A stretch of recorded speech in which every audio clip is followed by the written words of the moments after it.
probably should refresh furiously. Right, there was We're live. Hello We're there, live. everyone. We're playing Hades. Because I'm still sick, and I need to play a game that I have muscle memory for, as opposed to, you know, something that I don't have muscle memory for and I'm bad at anyway.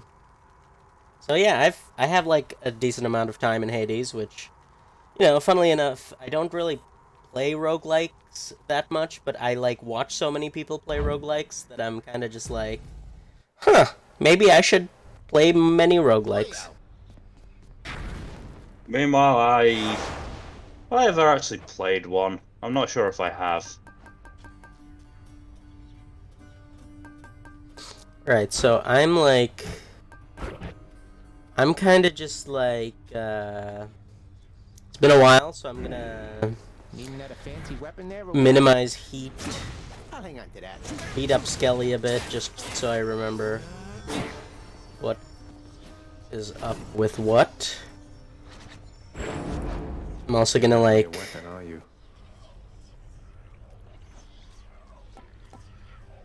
be the absolute most basic. So, from my experience, the Hades fandom is probably one of the more horny fandoms. Oh, there's a good reason for that. I mean, Zag and Thanatos does seem like a... Oh no, they're an interesting canonically pairing. like banging. Oh, are they canonically banged? Okay, cool. Damage? That was nothing, pal. That explains all the art I've seen there. Actually, canonically, they're polycule. Ah, interesting. Though, well, technically you can. So, hang on. Let me actually show you the old, if I remember what button brings it up. Ah, there we go. Le journal. So see this, like, maxed out heart thing? Yeah? Your relationship meter with people. As it turns out, if you have this extra little obvious Cupid arrow, you can attempt to romance them. Hang on. Where are you guys? Oh, there you are. So yes, there's Nyx, who... Okay, look at that and tell me that minus the older-looking face, that's not Malice. I would agree with that. Right? I'm, like, wondering who came first, because, like, is the amethyst on the forehead is really, like, too much. But yeah, so I haven't romanced Thanatos yet, because, he's, like... It takes time.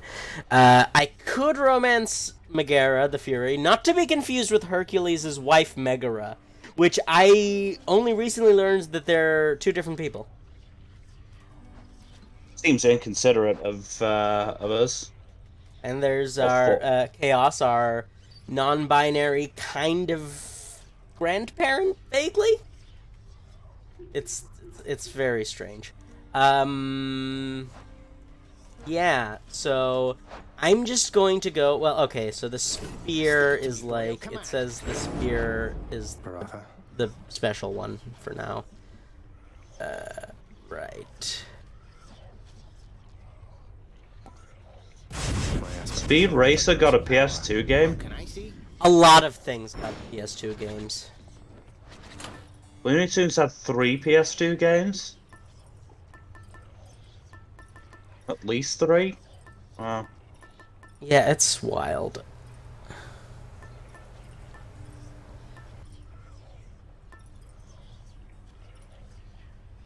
Oh yeah, Mafia was on PS2 at one point.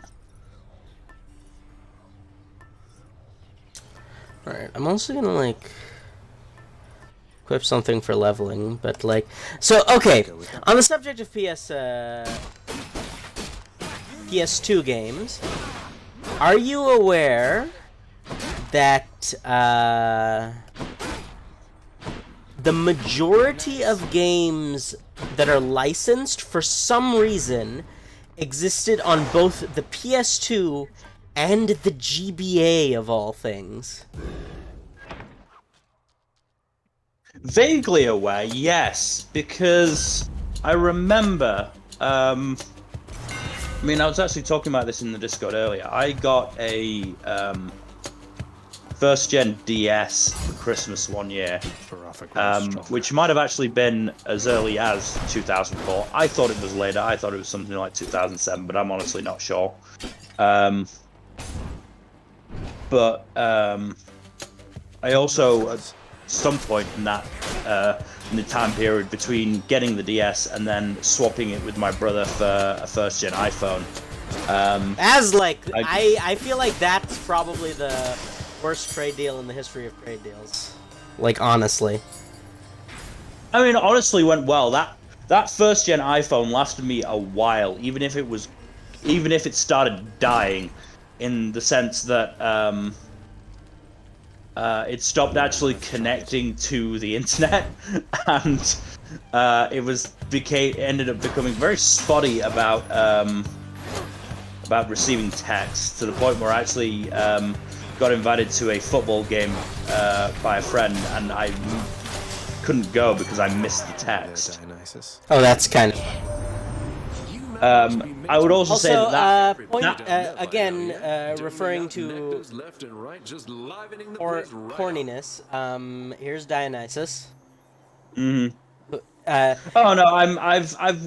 I've seen enough of both Hades the game and Hades the fan art to know that pretty much everyone in this game is a different flavor of hot. I mean, okay, so like I feel like Hades is a bit too buff, or not like it's a bit of an art style issue. I feel like Hades is a cartoon character. Everyone else is kind of like a slightly more, but Hades is more Looney Tunes. Because he's like these guys. You see these guys over here on the screen occasionally, the really buff dudes that are just yeah. Hades, like Big Papa Hades himself, is kind of like that. Anyway, that iPhone, Jesus Christ, I had it. God, when did I first get it? Probably around the time I was 13, I think. I think that's when I first got it. Maybe a little bit older. And then stopped using it around the time I was 16. Still, imagine how many games of Final Fantasy Tactics Advance you missed. Probably many, especially considering I wasn't really up to date on the whole Final Fantasy thing at that time. But yeah, basically, like, what my point is that I had that phone for several years, and it did, like, its screen just refused to break. Like, I dropped that shit constantly. I didn't have a case for it. I just dropped it, and it just did not break. So would you like to know the phone that I was using up to and including, like, the first year of my first year in high school? It was the same age as me, a Nokia brick. Oh no, I mean I used that for my first year in high school as well. I loved it. No, but like I mean I used that in my first year of high school, but I started on that thing when I was a child. It was my first phone that I was given for emergency situations. And I'm just like, oh, you know what's really, really, really funny? That phone had highly rudimentary voicemail. And what not voicemail, sorry, voice recognition. Yeah. And it was really weird because you had to speak in like this incredibly specific way that I feel like is maybe reflective of... It wasn't even like a British accent. It was like, I think, you know, Nokia, I think it was some form of Nordic accent. Vaguely. Also, Artemis, I thought... I'm hoping that there must be some mistake, Yazagos. There's like... I thought that was her hat. It turns out she just has really poofy, like, pseudo bowl cut on top. Yeah. With her hair. Interesting. But yeah, I also had my first phone was also a Nokia brick. I love that phone. It had Snake on it. Oh my god, I miss Snake so much. I miss the OG Snake that you could get on those types of phones. I was terrible at it. I wasn't actually that bad, but that was more because of persistence than natural skill, I'm fairly sure. Yeah, no, it's very much a game where eventually you're. I mean, it's obviously a game with finite states, right? Like, Yeah. that's a game that is very, very much not. You can't go infinite with Snake ever. Yeah. Right? It's just not. It's not possible. Anyway, so for the phone, for the iPhone, literally one time when I was cycling, I had it in my hoodie pocket. Went around a bend, it flew out of my pocket and skidded along the floor. No cracks. Those tropes are not for you. You know, I wonder about that. It's like, I know when did the planned obsolescence thing really get going? Because I feel like it was there for a while, but like it really got going later on, and I don't really know when the turning point was. That's enough. I don't either, but it was definitely involved that first iPhone, because dear God did that. Dear God, did that reach a point and then just die? So I don't really remember what. I don't think so. I made mistakes there. But yeah, I don't really remember what my subsequent phones were, because, like, to be honest, I never really paid attention to phones. Oh, you know what? I've had a total of 3 smartphones in my life that I've used regularly. And there's actually a story behind that. The first smartphone I ever got was a ye old Galaxy S1. I'm talking the OG Samsung Galaxy. Yeah. And the thing is, I don't remember where that came from. I think my dad got it as some sort of sponsorship thing or promotional thing from one of the people he worked with. Yeah. And that. So they gave it to me just to play with, right? And because there was no SIM card and my parents didn't really know. They were also on the Nokia bricks, right? So it's not like they knew how to use smartphones at the time either. So that was one that I had, but I never really used. Yeah. Just what I need. But I then got a Google. No. Then I got an S. No, I got a Google Pixel or something.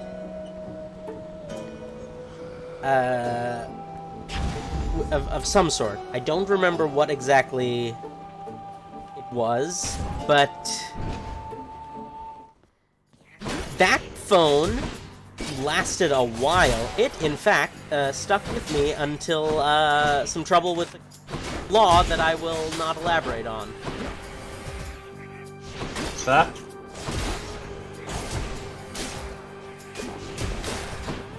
I was gonna leverage this into some sort of joke about legal troubles, but I can't really think of anything that's not horrifying both for me and anyone involved. It's not to do with the cult, is it? Oh no, I never got in trouble for that. Ah, cool. Which, one might argue that I should have gotten in trouble for that, but Yeah, but if they go after you for the cult stuff, then they have to go after everyone else for the cult stuff, and the Scientology is not going to let that happen. I mean, Scientology is not necessarily going to have a choice in the matter depending on who gets involved, right? Because, remember that Scientology exists because it hasn't pissed off the wrong people yet. In the name Yeah. of Hades. Oh god, I can get a super that just makes everyone around me hungover. In terms of my phone history, so Nokia brick. Here, Meg. I mean, it wasn't even that much of a brick. It was literally What, like because I've been distracting you from administering lashings like before. it was actually quite small, but you know, still as sturdy as ever because of Nokia. Then I had a Motorola Razr. It was my dad's that I just. You know what I really wanted? You remember the era of like pad phones? Vaguely, yes. So what I'm talking about are the phones that were like... So for example, one that I actually wanted was a Sony Ericsson Play, which was basically a phone where the screen slid up horizontally to reveal like analog sticks and a PSP sort of system. Yeah. So that I really wanted. You know why? Because my poor, naive, like, 12-year-old self was like, oh my god, it's a PSP, but it's also a smartphone. No, it turns out it was modeled after a PSP, certainly, but it had, like, a very, very small library of very specific games that were either made or ported specifically for it. Yeah. Which I believe the only ones of value were Crush. You know what? I was gonna change the syllables a little bit, but then it kind of sounds wrong, so I'm just gonna abstain from that. But yeah, so Crash Bandicoot, and I think there was like a Duke Nukem of some sort. But like, See you back home. I was like, I hadn't learned of the wonders of emulation, of course. So I was like, oh my god, it's some form of 2-in-1 special. So I got really excited, but then I learned how to Google things. I kind of just was Got to keep going. So here's the thing: I've never been that up to date on phone technology. My, Should I take the train? the phones that I wanted for reasons other than their actual use were was the Motorola Razr because I think certainly as a pre-high schooler I just enjoyed pretending it was an actual Razr. Oh no, Mill, I'm so sorry. Oh no, I was a sad kid. I'm not even gonna argue that point. And the other one was the fucking Matrix phones. You're gonna have to remind me what those are, because I know that I know what you're talking about, but it's The ones escaping where me. you press a button and the thing slides down to reveal the keypad, and that's how you talk as well. I think we were thinking of two entirely different things, huh? What were you thinking of? I was thinking of some sort of promotional phone that they used in the Matrix. Which, speaking of, are you gonna have you watched the Matrices? I've definitely watched. I've watched the first Matrix, many times. I honestly can't say I've gotten. Which part? I remember getting all the way through the last two without falling asleep. Though I'm well aware of the plot for the most part. Thanatos? Oh no, it's our One and the same. waifu. Figured you'd be up to have another of our little contests. Yeah, Let's husbando. go. Look, I still maintain waifu as a gender-neutral term. You That's fair. definitely ought. You. That one was mine. Which I don't think we need to find a better gender-neutral term for it, though. Time's up. Anyway, so I had a Motorola Razr that I got from my dad. Then I had the iPhone first gen. Then I think I went straight to a 4S maybe. Then the iPhone 6 that I basically inherited from my deceased grandfather, which we got for free because basically for free. So what happened is Oh no. For the show. There's. Heard you got through pretty quick last time. oh hey Hermes. I think I may be able to progress my relationship with Thanatos. Do it. Do it, or you're a coward. I'm turning up the volume so we can hear the voice acting in this game is really good. Outdid me once again there, huh? I have to admit, you're not as bad. I mean, not at that all I this can as compare it because you're not expected. streaming it First to me I found you personally on or a anything, certain but yeah. no chance at all. I seem to have this whole easy to underestimate thing about me based on a decent sum of my relationships. In any case, I always welcome your appearances out here. I know it's not been easy for you, Than. Oh, just get a room already, you two, please. That's fair as an assessment, I would say. But then again, it's never been an easy time for me. I know I have to do my job, but I don't have to keep on helping you like Can I this. just personally say that I have a thing for heterochromia? Which one is Zach heterochromic? I never really looked at his eyes. Yeah. You're telling me this is Oh, it? right, You're no. just going to leave me to my own devices then? I Red and prove green. myself to you something like that? I mean, green and demonic evil Hades eye, but yes. No, you deadbeat. I'm Tomato, telling you tomato. the opposite. Why do you think I keep on showing up? You may not really I need love- me, okay. Zagreus, but I will take these opportunities to help. I take it that's all right. Zach's a himbo. And, Yep. Thanatos is a cinder. This is just, I love it. It is alright. Thanks, Than. Oh! Let's go, boys. We've unlocked relationship progression. We can now romance Thanatos. Cool. So anyway, so yeah, so my granddad was very very ill to the point of we were fairly sure he was going to die, you know, within months, and yet he bought himself, in I can only assume a fit of denial, got himself a 24-month contract with a iPhone 6 from Sky. Okay, so I've gotta ask, how do the contracts work in that situation? Well, here's how they work for us. Like, literally about 3 months after he got the contract, he died. I wanted that phone, because my 4S was getting very old and the battery was starting to, well, not starting to, it had died at that point, for the most part. So we called up Sky, explained that, you know, the person who, you know, made the contract had died, but we still had the phone, and they're just like, oh, okay, you can keep the phone.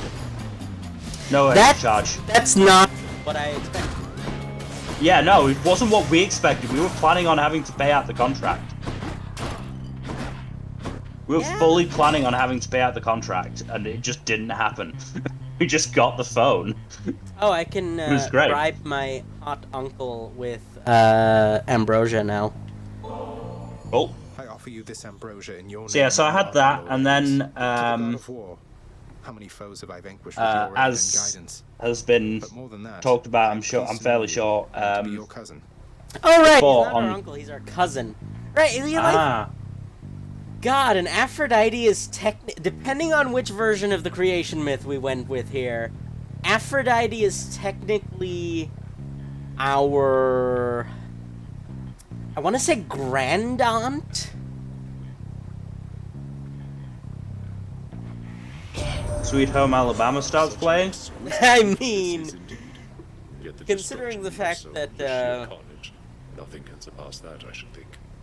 Should you ever go to war, my kin, genuinely go to war, I mean, do look me up.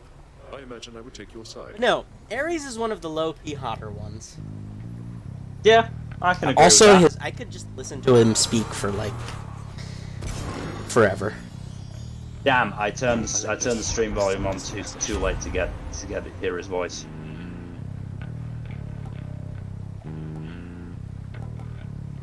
I might as well get the cast since I'm not using it anyway. So yeah, Anyway, back to the very original point in this. Yes, I was aware that PS2 games were also on GBA because You know, I got a GBA copy of Harry Potter and the Goblet of Fire. right? So, okay, low key, about another. the first three, I don't know about the subsequent ones, but the first three Harry Potter games on GBA were legit just like traditional JRPGs. I don't know about like 4 onwards, but I know for a fact that 1, 2, and 3 were just JRPGs, and was kind of awesome. I don't remember enough from Goblet of Fire, honestly. No, I will know say, I got as far as the first task in the Trials tournament.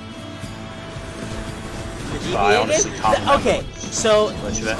PS2 game for Goblet of Fire was hot trash. Like, Honestly, the GBA game may have been similar. which is funny because like all of the other so 4 and 7, those were hot trash. All of the others were kind of neat.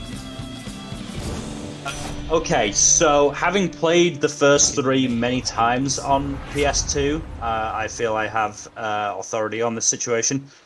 1 has just aged horribly. It's damn near impossible to play anymore. I tried to play it a couple of years ago. It's so bad now. You can't play it. It's not aged well. 2, still fine, still fun.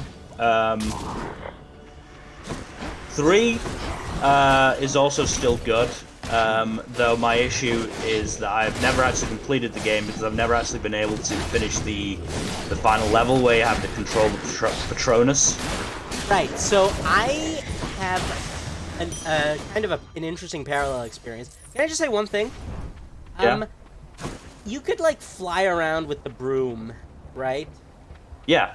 In like in 2.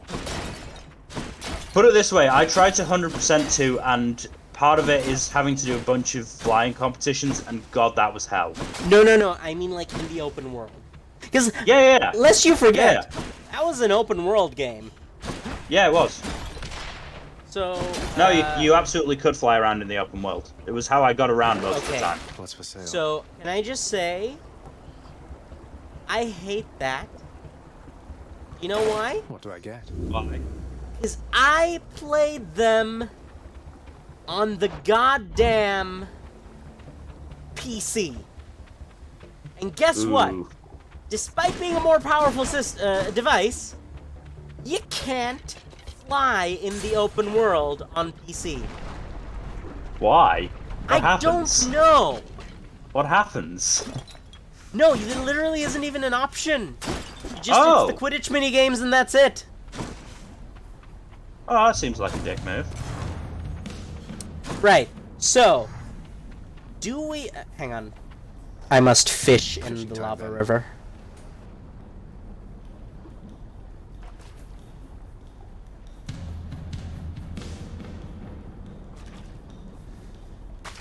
Oh, you almost got me there. Another Slovak. Okay, so do we want to like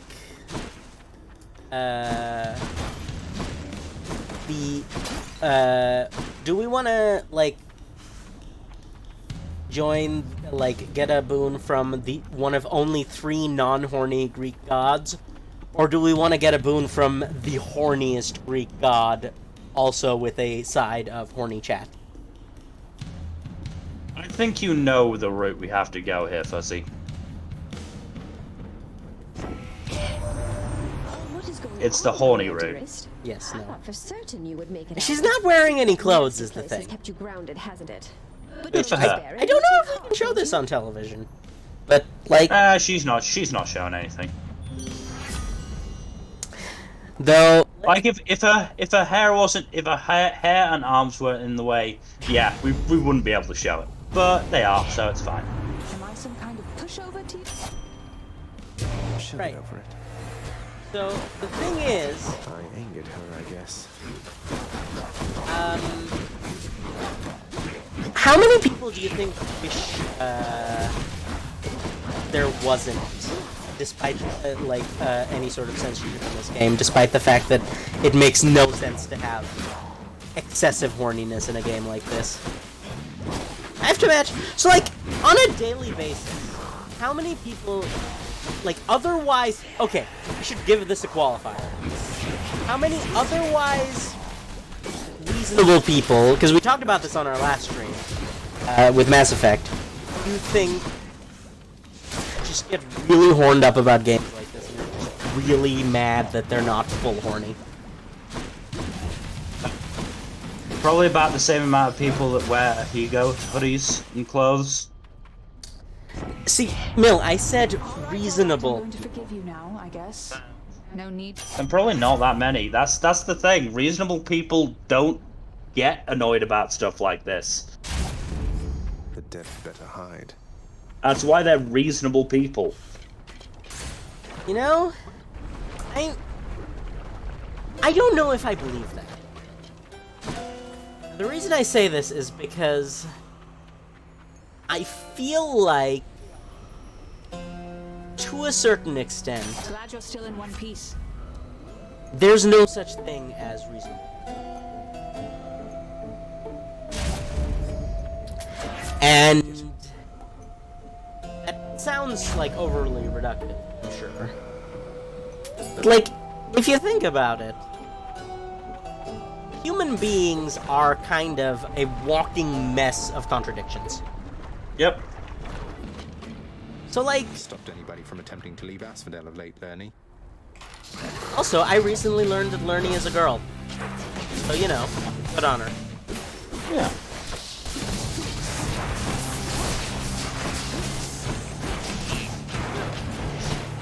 Also, the boss music in this game is also excellent. Wasted those casts, but sure.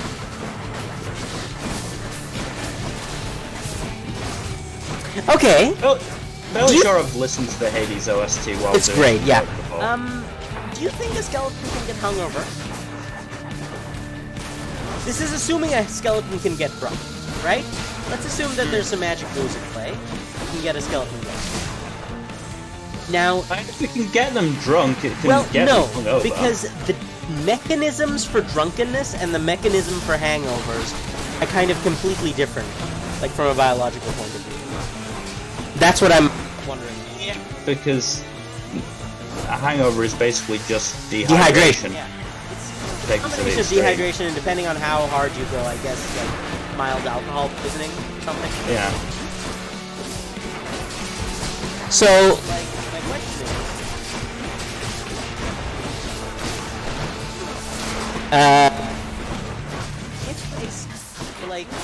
if you make booze that can make a skeleton drunk, is it possible for that booze to not make you hungover? Is what I'm saying, basically. I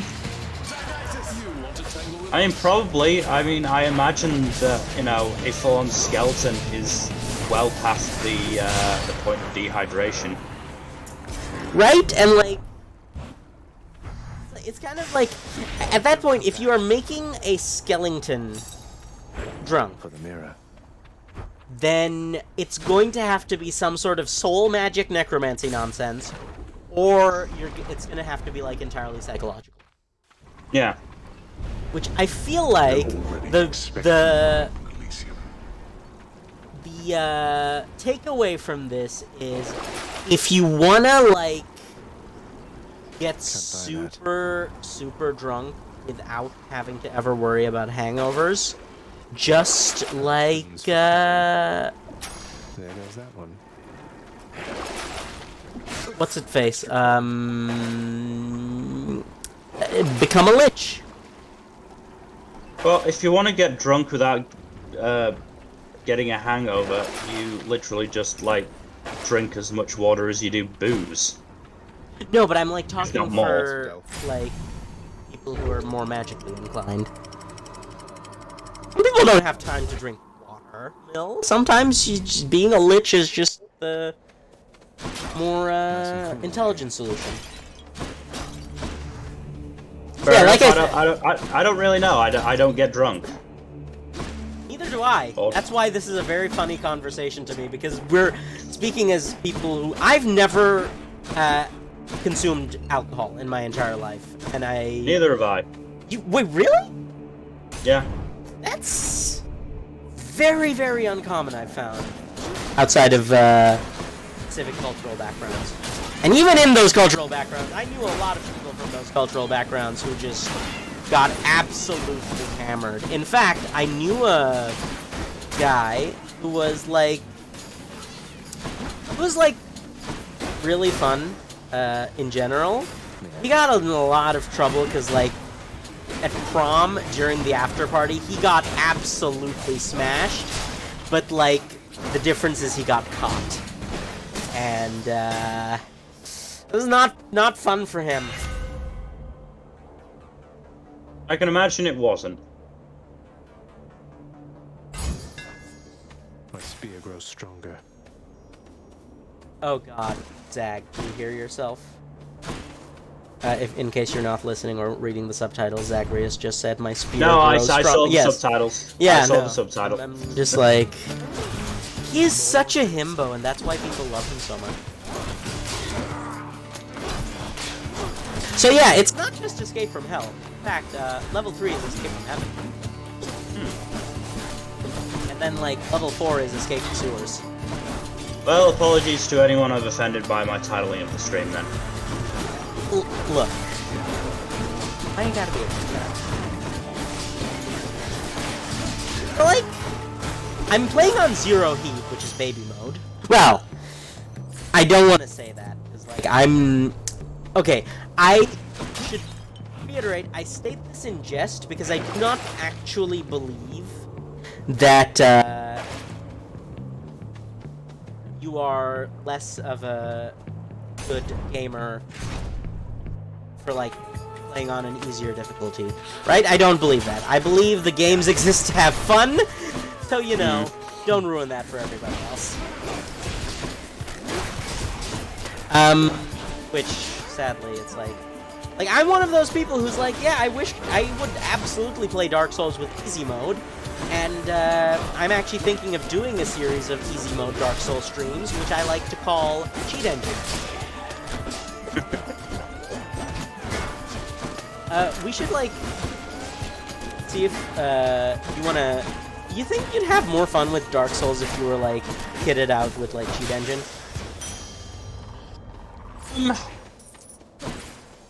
I know that one of your issues was you had trouble with the level design, but another issue was definitely that you, like, And the issue... My big three issues with the, you know, the Bloodborne and Dark Souls, the From Software versions of them. I mean, they're not really versions if they're the ones who did the thing. But I know what you mean. Versions of that genre, because, like, I do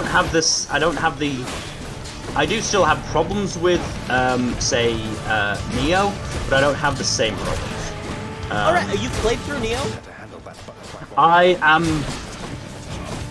So, I started playing through Neo for my dissertation. That's right, I got to play a video game for research for my dissertation. Fuck you guys.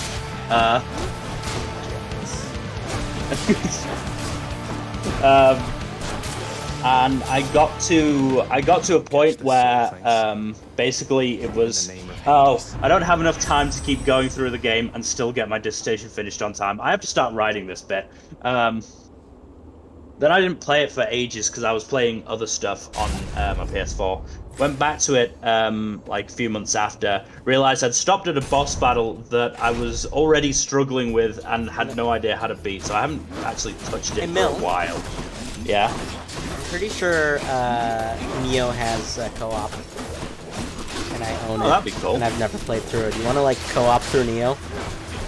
Wait, what do you own it on? PS4. That's the problem, then. I don't think it supports crossplay. We'll have to look into that. Because I got it on PC. Because I was gonna say, if you're willing to like co-op it, we can just do the full-on build in Neo and kind of just do a relaxed, casual playthrough like we do with Mass Effect and stuff, where we're not really. It's, mind you, even if you max out your stats, short of giving yourself infinite health, which I don't plan to do, even if you max out your stats, the game's still hard as nails. Because like, stats only get you so far in a game like that, right? However, Yeah. I'm like, with Damn, it's not cross-platform. because I'd really like to play that. How much With is you. Neo on Steam? I feel like it's really cheap now, and there's like sales. It's like on sale for really cheap every single time there's a Steam sale. So we can look into that. I can like get it for you if it comes to that, because like I really want us to have that. Because like here's the thing, I am a long time diehard Souls-like and Souls fan, right? Yeah. But I've missed what is probably one of the most important parts of the Souls fandom, at least according to a lot of people. Which is? Multiplayer, because I'm forever alone. Yeah. Because, like, of course, there's specifically multiplayer with friends. Because, like, multiplayer with randos, I've done a lot of that. I've done invasions. I've been the Sunbro. I really like being a Sunbro. That was like some of the most fun I had in Dark Souls 1. But I have never had the experience of doing multiplayer with friends. It's like I didn't have any friends, at least. Well, okay. You know what? I'm not. That sounds a bit sadder than maybe you intended. No. It's like I would put a qualifier on that, but like I'm gonna be honest. At the time when I was playing at my peak, I didn't really have like. I had people who I suppose you could consider friends, but it's high school, right? Everyone had like their own kind of cliques and everything, and like their own circles, and I didn't really fit into any of those because, you know, I was the autistic child. Granted, it's not like anyone ever like actively excluded me, but like it's hard to include someone when you don't speak the same language, and I don't mean like real language. I mean like neurotypical versus neurodivergent. Just to sidetrack for a moment, it's very interesting because I wouldn't consider myself part of any real clique, but I was always sort of on the edges of most of them. Yeah, I was there too, but like I was I think I was a bit further than the edges. Like they were all within sight of me. I could see them all. I just couldn't, you know, interact with them. Because I mean, I was always on the edge of like the you know, popular sports kids group. Right, because you were a bit of a. Because I played rugby. Yeah, right. On a side note from that, it is scary realizing that I may have actually. It's genuinely possible I may have actually played current members of the England rugby squad. I'm sorry, what? That's honestly, that's something you brag about. Well, yeah, because they obviously, like, the vast majority of them played rugby in school and at clubs during their teenage years, which is something that I did. So any of them that were in and around, you know, the in and around Yorkshire and the Midlands, genuinely possible if they're around the right age, I might have played them. But I'm not sure how many did. Maybe not the current England squad, but it's definitely more possible that I played like somebody from like the current like Premiership, of like in a current Premiership team. Like the closest I got to a current member of the England squad was a dude who played for a school called Lim High School, but the only time I would have played him was when I was in year 12, which is, I think, 16, 17. And I don't think I was in the first team at the time, and he definitely would have been, obviously, seeing as, you know, he's now professional. I don't know, there's some people who are late boomers. Like, don't really... I would be very shocked if he wasn't first at that stage. Anyway, and otherwise, I just had like a lot of friends in different like groups. That was always the What's funny maybe is not I necessarily didn't even have interesting. That. Like, even the people who I could have considered my friends, they were few and far between, right? So I'm kind of just like, I was a very sad.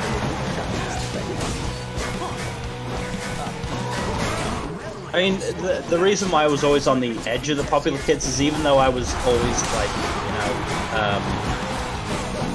one of the first team members for the rugby team, I kind of hated them.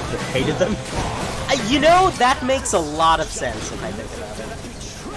Yeah, like I genuinely just did not like them for the most part. So I would generally like in terms of the actual rugby team, I'd hang out with like the second teamers.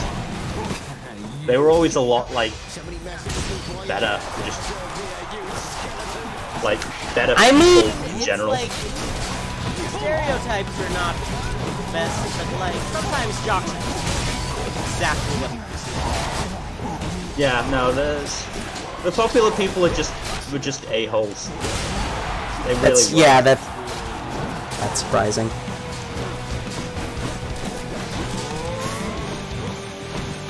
This fight is always one.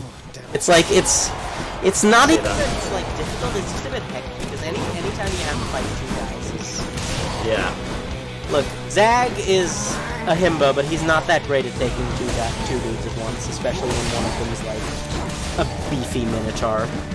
Yeah, but yeah, even if I did have at least a handful of friends I could game with, honestly, all we did was play FIFA, which is kind of sad considering how terrible that game is, or that series of games is. Yeah, I was gonna say.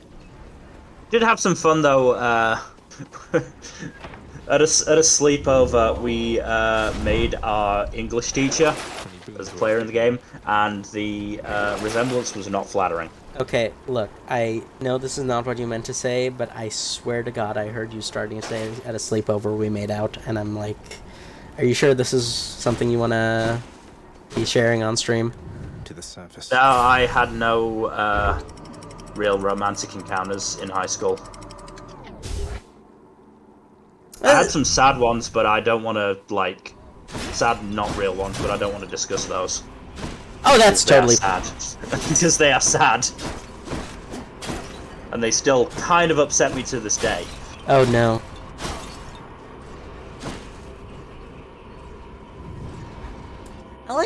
There was a period of time in my high school where a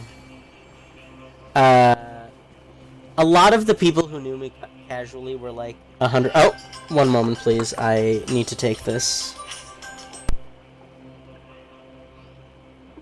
So while Fuzzy is off doing that, I'm gonna start hyping up for the stream on Thursday, because obviously it's Thanksgiving in the colonies, or in the colony, I guess, because America's the only place that celebrates it.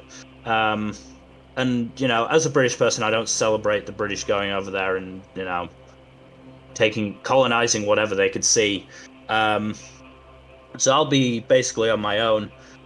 So no Ace Attorney, but I will, having today downloaded a PS2 emulator. What he means to say, folks, is a completely legal hard copy of a PS2 that is in no way against any terms of service or trademark copyright infringement. Which doesn't give a shit about emulators, Fuzzy. They really don't. Look, Twitch may not, but, like, you never know when Sony's gonna do a purge. Here's the other thing. I have a PS2. I have a copy of the game. I'm not stealing anything. Okay, you know what? Totally... It is literally just so I can play it on the PC and stream it. If I could stream it on the PS2 easily, I would, but, like, that involves getting, like, a capture card. Yeah, those capture cards are an absolute nightmare of a pain. Yeah. Yeah, so it's just like easier for me to get it on an emulator. But I will be playing Rugby 08, aka the best rugby game still, which is sad because it's been 14 years and nobody's come out with a better fucking game than that. Meanwhile, 9 hand-egg games a year, every year for the past 20 years. Yeah. Don't you just love? I mean, I was gonna blame capitalism, but it's not even capitalism at that point. It's just America. This is an America problem. It's the fact that like EA only has time for so many to like. Oh, that's a lot. Get out so many sports games that they care about, and like obviously they've just gone to the popular ones. I can't. Well, okay, yeah. Because you've got Madden in the States, as well as is the NHL ones EA or is that 2K? Those are 2K. So if it starts with an N, it's 2K. Fair enough. Then yeah, it's just Madden for EA, and then FIFA and the rest of the world for football. Everything else they just ignore. I swear to God, EA has a lot of other timed annual sports exclusives. I just can't, or not necessarily sports exclusives, but just like a lot of annual exclusives that I can't think of at the moment. I've been Poisson. So okay, did I tell the Poisson poison story? I don't think so. Involving the television show Monk, starring Tony Shalhoub. No. Okay, so there was a episode of Monk in which one of the keys to breaking the case was a witness testimony that said something about a truck that had poison written on it. As it turned out, the truck didn't say poison, poisson, which is French for fish. Yes. So, from that day forward, I was like, but what if every time I just say poisson instead of poison, and I'm the only one who would know what I'm talking about? Also, I checked the current list of EA Sports franchises are Madden, NHL. They do NHL, FIFA, UFC, F1, and PGA Tour. Maybe this way. Huh. You're doing golf instead of rugby, you pricks. Okay, but like there's a slight counterpoint to that is like golf games are kind of fun. Golf games are fun, and golf is a lot easier of a sport to actually, turn into a video game than rugby. I don't know about that, though. It is. No, it is. Okay, yes, it is. Just based solely... Here's the thing. Here's the issue with rugby games. The rules are fairly complex. Yeah, I still don't know what the rules are. I just assume people just punch each other until they spit out an egg or something. That's what they did back in the day. They can't do it anymore. Too many cameras. Ah.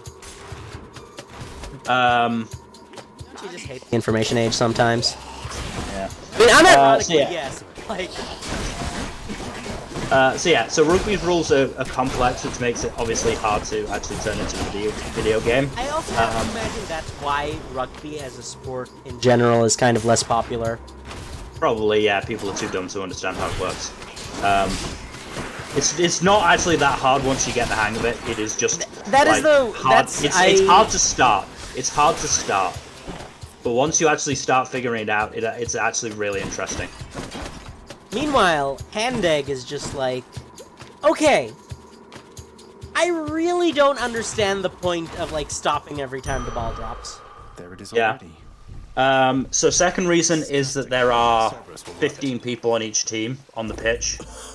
So that's 30 people you've got to create AIs. Well, 29 people you've got to create AIs for. And AIs that make sense and follow the laws like, and all that shit. Rugby isn't a game where you can just like let the AIs do whatever the hell they want, right? It's kind of It's yeah. And then third, which is the big one, you have to like the big issue is, or a big issue is going to be the rugby ball, which bounces in horrifically unexpected ways. To be fair, I have to imagine, like, to some extent, that has already been done in a lot of games, right? Like, golf balls have a lot of bounce to them. Like, I imagine... No, rugby balls are the same shape as American footballs, and those those will bounce in unpredictable directions. Then I have to imagine golf they could ball just is adapt some of it's just a sphere. Adapt some of the ones from, like, the rugby games. Or the hand-egg games, sorry. Very possibly, I don't know. But either way, like, EA is just refusing to do another rugby game, which is a shame. So instead we're getting... There's the most recent one for the series was Rugby 20, which was apparently terrible. There's Rugby Challenge 4, which apparently just because it's made by some tiny studio in New Zealand. There's only so much work they can do between, like, only so much improvement they can do in between each game. Rugby Challenge games aren't actually that bad, but they're just they still don't. There's been a kind of a resurgence of indie arcade sports games.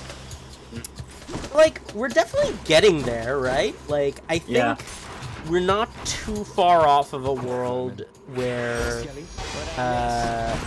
there's legitimately a really good indie rugby game. Like, I feel like that is approaching. It's gonna take a bit, because, like... Here's the thing, Rugby Challenge is probably the closest to it. It just needs, like, some more improvement on its formula. It's genuinely not a bad game, but it just needs little bits to work out the glitches in the AI. Oh, you know what? All that trash. This is a game that we can get the three of us together who have Xbox Game Pass, which may end up being you and me and Aerith. Like, she's kind of busy. Do you know if Jack has Game Pass? I think so. He hasn't mentioned it. Because, like, what I was thinking is there is a non-zero chance we can, like, get a decent showing going if we form a cohesive team for something like Knockout City. Yeah. You know what Knockout City is? Yeah, no, I absolutely do. I'm fairly sure it's on EA as well. I'll miss a couple coins. Yes, but I don't, like, who has EA Play? Hello. Okay, Game Pass, I understand. Chat with Cerberus. Why EA Play? But why? Oh, yeah, wait, EA Play is like the subscription service? Yes. Oh, I don't actually have that then. Okay, good. I just have, like, the two EA apps. Because Mass Effect forced me... Well, Mass Effect forced me to install one, and then, something else forced me to install the other. It's a bitch. Yeah, that happens. Oh, good pupper.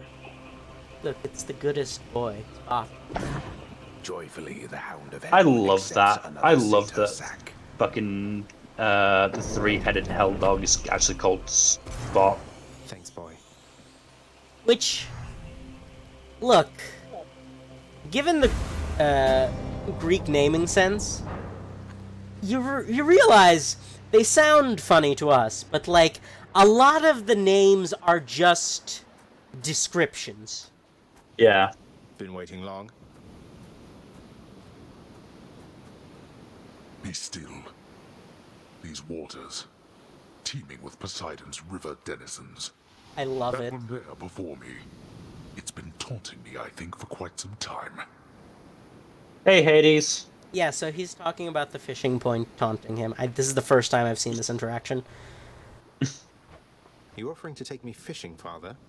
Sounds more pleasant than having you slaughter me again, or the other way around. You know, I feel like Hades is slender enough that he would absolutely phrase it in this way. Yeah. Like, boy, let us go rob Poseidon. And he's like, hey, Dad, let's go fishing. I'll get the fishing rod and stuff. You mistook my meaning. First you shall Okay, have the spear, phrasing. then that thing shall, if it has not yet come to its senses. Though if you vanquish me, I'm certain your uncle shall not mind if you Okay. distracted yourself. Like, Yeah. look at him. He's just so large. Yeah. Such a meaty boy. So, you know what? I have a kind of a love-hate relationship with the Percy Jackson series, as a lot of people do, I have to imagine. And, I will give it credit for one thing. It's one of the only times I actually kind of interfaced with one particular Hades myth, which is his whole invisibility. I had no idea that was a thing. It's kind of funny. Is this the point where I admit I've never actually read any Percy Jackson? I mean, look, you might be better off, because it's like... So, here's the thing. I don't want to badmouth Rick Riordan too badly. Because he's like... You know what he's like? He's like... your, like, grandpa or grandma who's, like, tries to be an ally. He's just not, like... He just doesn't have all the information necessary to, like, do that effectively. He's trying. Yeah, he's trying, right? Like, trying from, like, a good faith standpoint. God knows that I wish other authors would do that. Hint, hint, Rowling. Just an aside, have you seen what she said? Oh God. She claimed to have been doxxed by a trio of trans rights activists because they took a photo in front of one of her giant houses that happened to show part of the address. Now that would be bad if said house's address wasn't available very readily on the internet in a multitude of spheres. It is literally the address of her personal publishing house. Oh right, I forgot Hades has a too. Oh God damn it. Yeah. Well, I still have one extra life. I think I get extra damage for being bad, so... But yeah, like... I'm not sure if it's possible. What? Obviously, doxing is bad. Oh, of course. It's not doxing if the address is publicly available. Yes, that's the other thing. Like... It's like saying you're doxing the Queen because you took a picture outside of Buckingham Palace. Yeah, I was gonna make something like that, or like saying you're doxing the president because you took a picture outside the White House. Like... But yeah, no, doxing is very, very bad, but Rowling's places of address are very, very available. Literally, Harry Potter fans take pictures outside of that house very often. There's a literal fucking bus stop outside of it. Oh, that's just awful. Of her, I mean. Yeah. So yeah, so that's the latest dumb shit. So close. Yeah. That's the latest dumb shit that that she's done in trying to pretend to be a victim. I should point out that she also, you know, posted the names and Twitter accounts of the three activists who have since been bullied off Twitter. Oh no. Oh, one moment please. My grandmother is calling me from upstairs because she is doing a concern. So yeah, so I'll be playing Rugby 08 on Thursday. I'll be starting the career mode, which is actually really interesting. I've done it so many times, but I never get tired of it.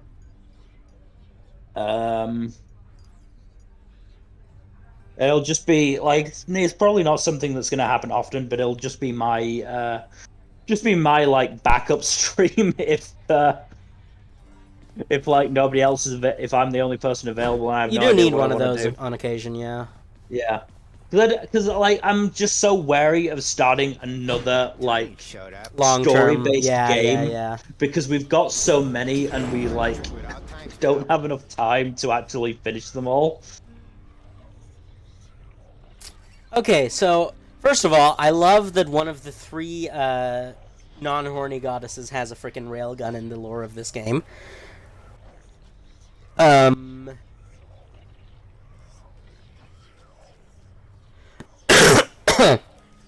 But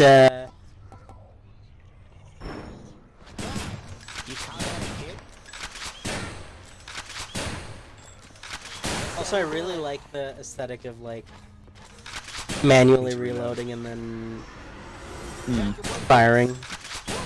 Yeah. Also, you can like cancel the animation, I think, by like. God, look at me talking about like animation canceling and all that nonsense. Like I'm some sort of good player of video games. I'm very much not. Mm.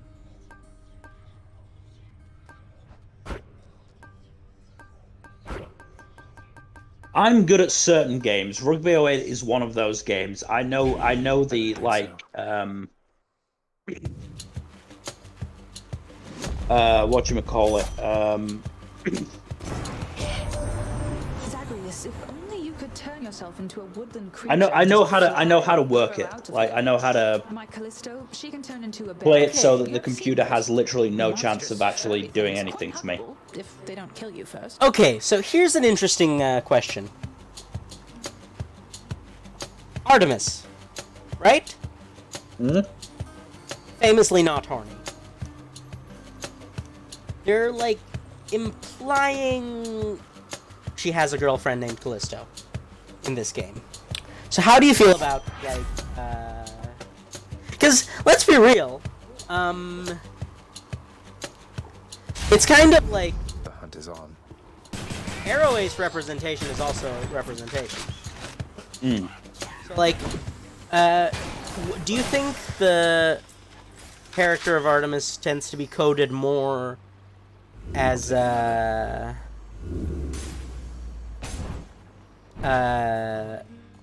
Ace, or like is this a Sappho and her friends? I honestly haven't come across Artemis as a character that much. Honestly, I assume. Well, I mean, like in the original Hellenistic. That's also assuming I've read that or Okay, experienced well, it in my some dog way. is causing issues. Hang on. Thankfully, the game allows you to pause. You know what? I'm gonna do something real quick. I'm gonna change devices so that I am... my desktop. I'm gonna change devices real quick so that, oh, I can't do that. I'm a moron. Sorry, folks. A bit of technical difficulty induced, stupidity-induced technical difficulties. Sorry, I just had some stupidity-induced technical difficulties there. I don't know why I keep forgetting... Emil, are you there, by the way? I'm still there, here, yes. I don't know why I keep forgetting this. I, like, make this mistake, like, once a month minimum. I'm like, oh, I'll just switch to my phone so I can, like, move around while talking to Mill. And yes, I could talk to Mill that way, but that doesn't mean OBS would capture that. Yeah. So yeah, Mill, entertain the chat, please, while I take the dog out. I think she needs to use the restroom. So yeah, so I'll be playing Rugby 08. I'm not sure what team I'll be starting with. Probably Edinburgh. I like starting with Edinburgh. Because you start as a, like, basically tier 4 team, and you got to take them all the way to the top tier. But because I've figured out the strategy of the game, like even when I face like the top tier teams in like we're on the hardest difficulty at like while I'm still in like tier 3 or 2, or tier 4 or 3, I still win. So it's gonna be a chill stream where I start talking about rugby nowadays, because I've been watching a lot of it recently because of the autumn series has been going on, and there's a lot to say because it's a very interesting time in international rugby, because New Zealand are looking pretty much as vulnerable as they ever have been, in part because they just haven't replaced their golden generation that won 2 World Cups, and in part because, frankly, the coach that they have at the moment is just not the right fit for them, I think. Not to mention, to be fair, it probably didn't help that they were coming off the end of a long season of with a lot of travel. Like, I can't, like, I'm not going to say they're terrible now just because they lost both Ireland and France, considering their, how much work they've had to do, but they are not at their best. South Africa's are still South Africa. They're still the South Africa that won the World Cup, but the Rugby Championship and the game last week against England has shown that their game plan is not infallible, which makes the Lions in the summer all the more infuriating. Fuck Warren Gatland for that. Gave us a chance to actually beat the world champions, and you fucked it up twice. How do you do that? We could have beaten New Zealand. We got a draw in the end, I think. Because he kept picking his own bloody players. Just annoying as shit.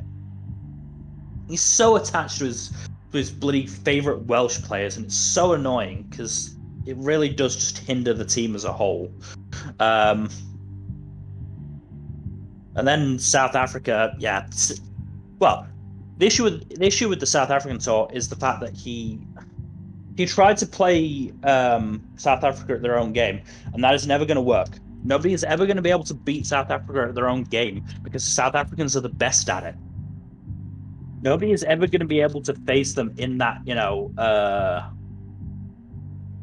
hard-hitting, forward-based pressure style. Because we just, like, nobody... And I think there's an element of... I don't know the exact of what it would be, but just doesn't feel right. The fact that they have basically two legitimately world-class front rows that they just play a half each for. That feels like it's sort of playing the sub-system the way it shouldn't be played. I don't know. It's not something that, like,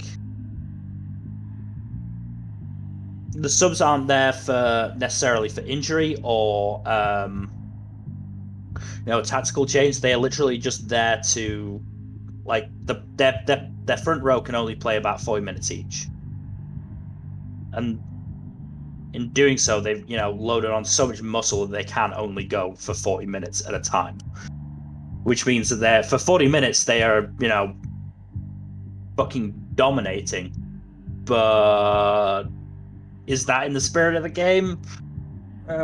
Maybe not. I also have a inherent dislike of South African rugby just because, look, it happened at a formative age. They beat England in the World Cup in 2007, which I was heartbroken at. And then they beat the Lions in 2009, which I was heartbroken at. And every time I think, maybe I can start liking South Africa again, they end up beating England in a way that I don't enjoy. So my hatred continues. Alright, I have returned and my dog has settled down. What were we talking about? Why I hate South African rugby. TLDR? They beat England in the 2007 World Cup, and they beat the Lions in 2009 in controversial fashion, let's say. Did they, like, beat people up too hard or not hard enough? So in the World Cup, It was something like 15-9, and it was ridiculous that England made it there, by the way. England were terrible in 2007. We should not have made it to the final. We got so lucky. The fact that we played Australia, who we basically beat by like savaging their scrum, because Australia can't scrum. Okay, that sounds kind of dirty. No, we did it in a completely fair manner. Savaging somebody's scrum is entirely legal and fun, as I can attest because I've done it.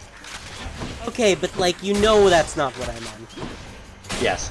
So we beat Australia, and then we beat France, who were just France. Fucking France beat New Zealand and then lost to us, which is ridiculous. I mean, in a way, that's just good for you, huh? Yeah, like, it's absolutely ridiculous. Also continues the trend of whoever beats New Zealand goes on to then lose. I mean, for some reason, that's a genuine trend. Whoever beats New Zealand in the World Cup will lose their next match. I mean, I feel like that's kind of just a monkey's paw situation then, huh? Time for Actually, is it? Let me. Where is it? There. What happened in 1991? So I think Australia beat them then, and then they went on to win that one. You know what's funny? Go off rugby talk for a minute. I've actually somehow not even had the chance to refuse the oh no, it's Papa Horn Dog himself. Oh, not this thing, though. Okay, here's a question.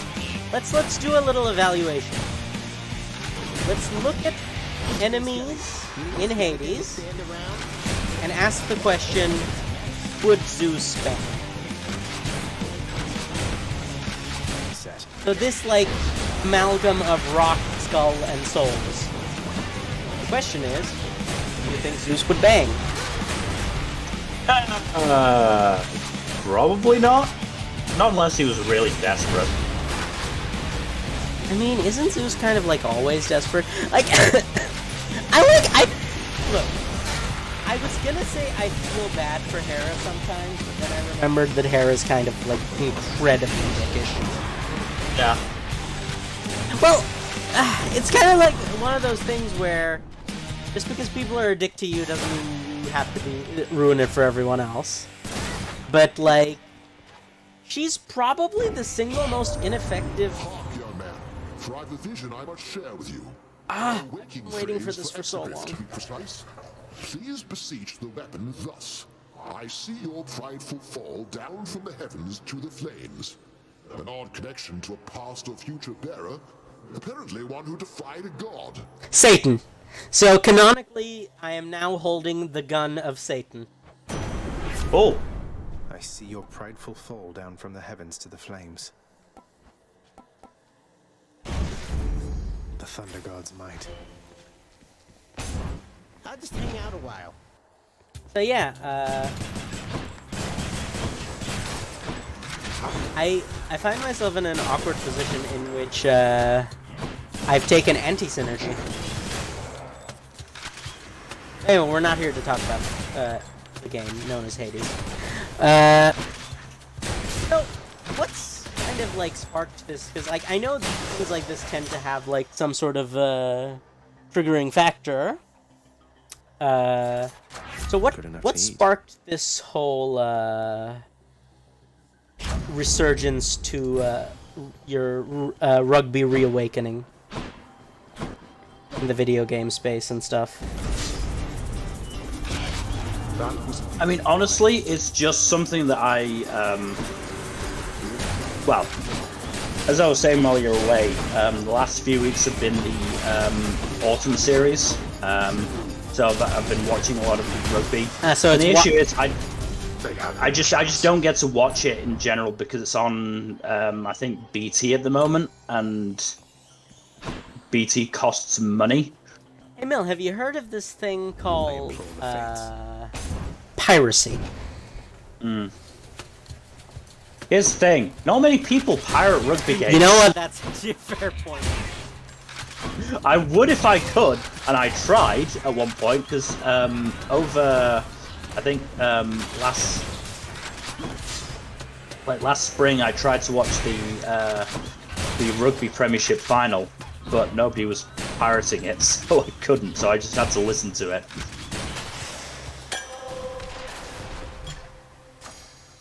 Not to mention, you know, if I'm watching a rugby game, I want to give it my full attention, and I just don't have the time for the most part. It's such a struggle. So I generally just stick. I understand that. Like, honestly, oh, you know what's funny? I've actually had the opposite problem. Well, related problems. I've noticed that my consumption of like streams and podcasts in general, audio content, has decreased a lot because I don't do as many activities nowadays that allow me to be mindless. I either do something that requires full focus, or I do something. No, it's either I've almost always been doing stuff that requires full focus recently. So it's been a lot of reading, honestly, but. No, I totally understand, and that's the reason why I'm still playing FIFA after all this time and hatred for it. It's one of the few games that I know I can play with the sound off fairly mindlessly. So yeah, I've kind of missed like being able to just listen, have a stream or podcast in the background. Yeah. It's like, I don't know, it's one of those things that you don't really notice until it's like gone. Not in any sort of like major way, of course, but you know what I'm talking about. Yeah. The other thing that has sort of started this, not necessarily revival, because I still love rugby as much as I ever have. It's just a question of access. Well, yeah, no, that's the thing. Is like you can like passionate about something and still not engage with it as much as you used to or like to. Yeah. So I mean, a couple of things. I wouldn't say rugby suffered from the no crowds pandemic era, but it just never really felt the same. But now that crowds are back, Jesus Christ, like some of these matches have been so good, and it's been in part because of the crowd. The other thing is that so they've been able to undergo the more large-scale heavy artillery tactics now that they have enough people to wield the cannons into position. Exactly, yes. The other thing is that for my team, football has just been really depressing lately. How so? So we're just not doing very well. And the issue is it's not even like it's not even like it's the manager's tactics thing or anything like that, or we're just, being outplayed by better teams. It's the fact that our team is just full of dead weight now. I'm trapped. And it's going to be so hard to get rid of it because nobody wanted them in the first place other than us. I feel bad for the players referred to as dead weight, but I totally know what you're talking about. I can't feel bad for these people when they are being paid literally millions of pounds to stink up the joint. Oh, right, I forgot about that. Never mind, I provoke any sympathy I had for them. I forgot about the whole... Like, again, rugby is one of those sports that, because I don't associate with it as much, I forget that it's a sport that is highly paid just like all the others. Rugby's not that highly paid, actually. It's more highly paid than, quite frankly, like, you'd think. I have to imagine. Maybe, yes. I mean, certainly in some places. In England, what they have, which I actually really like, is the clubs have a salary cap. That's really good. So they can't actually pay the players too much. Like, look at this. They knew exactly what they were doing when they designed this character. Yep.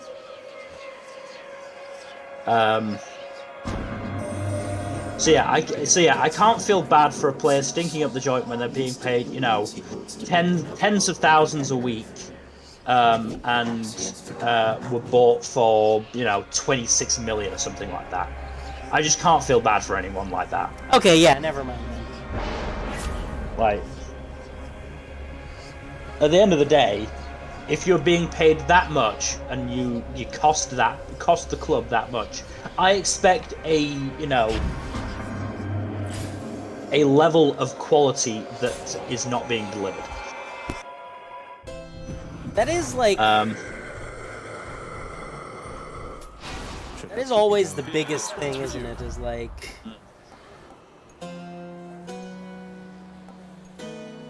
when you walk away. Look, I was like, if you had kingdomed some hearts, then you'd know how to like pick up and like do the simple and clean thing.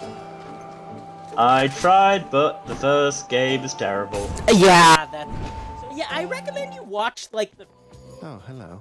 I'm just once I get the time to actually do it, I am just gonna watch TFS play through, at the very least, the first game, maybe some subsequent games before that as well. So after that, would you like some recommendations? go ahead. I would say, play a little bit of Chain of Memories to see how you feel about it. Because Chain of Memories is the card game one, isn't it? Yes. Yeah, I was gonna do that because I am actually vaguely interested in getting that to work. It's a very.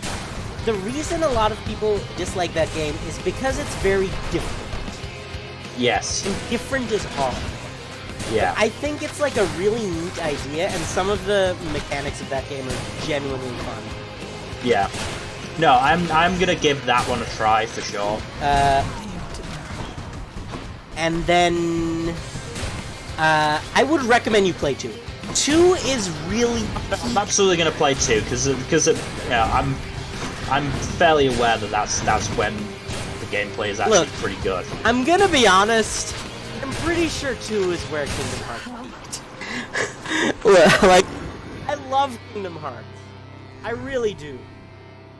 Okay, not in terms of gameplay. Gameplay in 3 was absolutely bonkers. But I do think Birth by Sleep and that's a relief. Probably had the best gameplay because of the card deck system. But anyway, I'm digressing. Here's what I think you should also do regarding Birth by Sleep. Yeah? I would suggest you watch TFS play through Terra and Ventus, and then you play through Aqua yourself. Okay. Do you know why I suggest that? Because it's funny listening to them make jokes about Terra being Anakin. Yes. That is literally the only reason. Let's think about this. I mean, I can make those jokes myself. I know, but it's, like, still funny. I know. Biscuit, come on. What more do you want? You've dropped your toy, now pick it up yourself. She, like, my dog does this thing, right? Where she's like... She's a dog? Well, yes, but, like, I don't know if this is... Look, I don't have much experience with dog ownership outside of this one, so first, dog and all, but, like, she's, like, just flailing around some sort of toy. Mm-hmm. And then it just, like, drops. And then she stares at it, and I swear to God, her body language, her posture, the look on her face, she looks like legitimately offended. Look, I'm gonna be real, I think my dog's a bit of a Karen. I'm ashamed to admit it. But, like, she legitimately looks like she's gonna, like, demand that the toy present an explanation for why it is no longer being played with by her. May there also be an element of bimboism in there as well? You know what? My dog is absolutely No, you know what's funny? It's one of those horrible double standards scenarios, which I hate, but are sadly prevalent. Out of here. Yes, Bimbo is a lot more negative, but I'm trying to. I know it's make just it so. it's kind of. I feel like that's not our world. You know what I'm saying? Yeah. Like it's a good idea to reclaim it. I don't think. Yeah. What's worse, using Bimbo or using Himbo as a gender neutral term? I think that's also kind of. That's. Yeah. I think it's but like, I don't know. That was sort of my thought process because I was thinking of it, thinking of how to word it, and thinking, should I use Himbo? No, it's probably not great. It's not the best. No, look but like, in yeah, the world. that is like you hit the nail on the head with that one. So yeah, she just like sometimes she just drops the toy on the floor and then she just stares at it and then she barks at it. Not at me, not like in general, like to herself. She specifically yells at the toy. All set.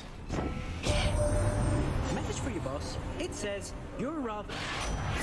What might be good to get is this is more of a cat toy, but it might interest your dog. Certainly interested my stepsister's dog, Pito, is one of these toys that has basically a battery pack in it that will like make the toy move. Okay. So like it sits there, and then once you if it feels like vibration or touching, it'll start. So the one that we had was a fish. It would make the tail. I don't want to say wag because it feels wrong to use wag for a fish tail. Yeah, doesn't it? I know feel like what that's you the mean, wrong but it terminology, doesn't sound but right, I don't huh? know. I don't know what other terminology I can use. It moves the fishtail back and forth, and Pedo seemed very interested in it. Like, I wonder if that would just, like, interest your dog a little bit more. Here's the problem. There's a very simple problem. My dog is very strong Yeah. and very That is destructive. the issue. Pedo did sort of destroy that No, toy that very toy would fairly last quickly. about... So we have to get her, like, cheap dollar store toys, because her favorite thing to do with toys is to break them. No, I'm fully aware. Oh god, I remember one Christmas with That's better. with my first dog, Scout. We got her what was it? I think it was a crocodile. She was a Springer Spaniel. We got her a crocodile, and literally for Christmas, and literally within like maybe an hour, 2 hours, it was just torn apart. Yeah, That poor crocodile. I ended up keeping one of its feet as like a lucky crocodile foot for a while. This is one of the most appropriate situations in which to say, you know how dogs is and all that. Yeah. So I get it. really- Like, it was just an idea. Said, Who said what? Is that a Men in Black 1? Who said what? You know how dogs is and all that. It's one of those things that I like say a lot, but I have no idea who said it.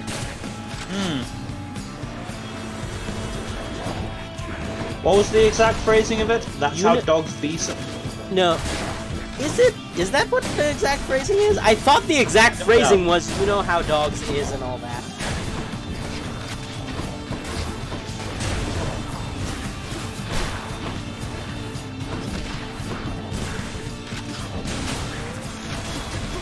Not now. It looks like the origination was a YouTube video. Huh. Not what I expected, but okay. In the name of Hades. Which I got from a Reddit called Northern Lion Live Super Show Crew Circle Jerk. Oh my god, it's a Northern Lion special. No thanks. From my reaction, you should assume that yes, I do know who that is. That's one of my favorite streamers of all time. I had no idea. Fair enough. Fair enough. But I mean, like, here's the thing though. I mean, it's I feel not like... necessarily. It's not necessarily from them. It's just on their Reddit. They popularized it certainly, but like, I know that's like. I know it's a reference. That stream is entirely consistent of referential humor. Yeah. Literally every joke on that stream is referencing something or other. So I do wonder where this sauce is. Well, no, as I said, there is a YouTube video. Oh, okay. Never mind. Of just some person at a beach, I think. Oh yeah. Okay, so they were referencing that on. They spent like a decade referencing that. I mean a decade, by the way. Like, if you're not familiar with that particular streaming community, they're some of the first generation of YouTubers. Ah. Who like started playing video games on YouTube in 2011. Wow. They've literally been doing it a decade, to the point that their fans have seen them go from like a 20-something fresh out of college to a married father. It's like, it's kind of wild, huh? In fairness, I'm, you know, that's the same sort of trajectory that early fans of DBZ have watched Team 4-Star go through. True, but I feel like DBZ is kind of a different beast, because it's like, that's a produced show, whereas with YouTube and streaming, like, obviously there's an affectation, right? It's not their actual personalities, but like, it's much closer. Like, it's just... TFS has been streaming since fairly early on, I think. I don't know when they started. They started with Two Saiyans play. I should know. I watched some of the first Two Saiyans play. I watched the... I was like there for the very first Two Saiyans play video. Orcs Must Die too. Yeah. And they also had, you know, their like personal stuff, because they had the True. What I'm trying to say is they that had it's like Left 4 Dead stuff, didn't they? True, but like Which but is what not I'm trying to aged say is well, I that's should never point what out. people knew them for. Yes, yeah. But yeah, that Left 4 Dead stuff has not aged that well. Oh no. In terms of jokes. No. Anything specific come to mind? Like the flavor of not aging well? More use of the R word than I expected, and not the sexual violence R word. Yeah, no, I know which one you're talking about. That's honestly the more common R word. Yeah, more of it than I expected, honestly. More of it than I remembered from the first time I watched it. Oh no, my dog is attempting parkour. What's the matter, Lerny? You seem quite upset. So, for context, is she yelling parkour as she's doing it? That's no, how she's you do like parkour. So my dog has two modes: silent or like airplane turbine. Yeah.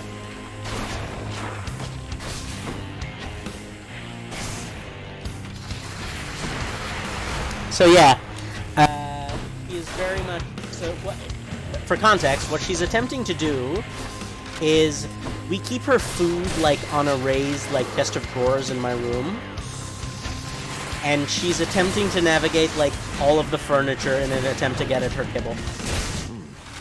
Which, you know, is there a particular reason you keep it up high? Because she tries to get at her kibble, Phil. And she's already 15 pounds overweight. Oh, that's fair. I mean, Yeah. you could just, you know, leave the bowl empty. But not a bowl, it's the bag of food. Oh, the bag of food. Okay, no, that makes sense. That makes sense. Okay, yeah, no, fair enough. Or rather, we don't keep it in the bag, we even like move it into like a box. Yeah. Because it's No, easier I to can store. understand that. I can But understand yeah, that. so it's kind of just like, Maybe get a cupboard. I could just keep it in my drawer, but like, so what happened is that I have like we're like reorganizing a little bit, and like there's like a little mini seat cushion divan sofa thing. I don't know what to call it because I don't think it neatly fits into any one category, but Yeah. it's one of those things, you know, you know it when you see it. Yeah. But it used to be in like the kitchen, but like we're like moving stuff around, so it's in my room now, and she's like using that as a leverage point. Like it's a straight jump. So my dog can jump high. I've like seen her clear a 1 story of stairs in 1 or 2 jumps. Wow, impressive. She's very much okay. Let's experiment with saying it like this. She is very much a himbo, right? Like yeah, like in the jock terms as well. She's very physically fit. She's just incredibly lazy to the point that she doesn't even like want to walk. So that like she is overweight because of lack of exercise, not for lack of trying. Like I try, she will drag me back towards the direction of my house. Like she is strong, and she drags. Wow, that's surprising because every dog that I've been with has been like active to the point of, please God, stop moving around so much. Well, no, that's the thing. She's active in ways that are like deleterious. So she's like, her way of active is like flopping all over the place. As opposed to, you know, actually walking. So yeah, she still has way too much energy. The problem is she's not willing to like get rid of that energy she's walking. Yeah. But yeah, in terms of the food issue, never had it with a dog because we kept the dog's food in a cupboard. Have had it with the cat.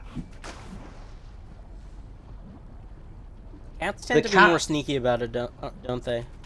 Well, yeah, because the food, his food bag, I've seen teeth marks in.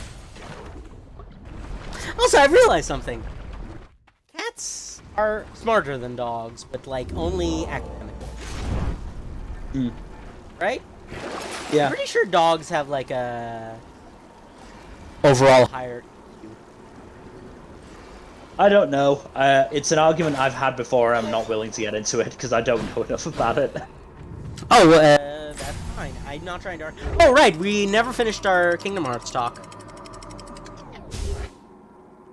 So, in terms of, like, feeling, I feel that Kingdom Hearts peaked with 2. But yeah, I think you'll have a... Okay, so back to Birth by Sleep. I think we'll have a fun time playing, Aqua because she's, like, got, like, all the magic stuff and she's, like, really cool. Also, one of the only characters in Kingdom Hearts that they didn't, like, set up with someone, funnily enough. So I'm kind of just, that's interesting. But yeah, so there's,